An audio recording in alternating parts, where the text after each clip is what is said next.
ఏ అంటే అమరావతి, పి అంటే పోలవరం అని కేంద్ర మంత్రి పెమ్మసాని చంద్రశేఖర్ అన్నారు. 2-3 ఏళ్లలో పోలవరం ప్రాజెక్టు నిర్మాణం పూర్తయ్యేలా కేంద్రం చర్యలు చేపట్టిందని తెలిపారు. దాదాపు 80,000 కోట్ల రూపాయల నిధులు రాష్ట్రానికి వస్తున్నాయని చెప్పారు.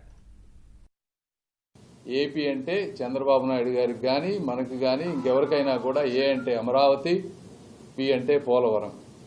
మరి ఈ రోజున అమరావతికి 15,000 కోట్ల రూపాయలు ఎవరు ఊహించలేదు కూడా వాస్తవంగా అంత 15,000 కోట్ల రూపాయలు బడ్జెట్లో అలొకేట్ చేస్తారని. అది పోలవరంకి ఎంత ఖర్చు అయితే అంత.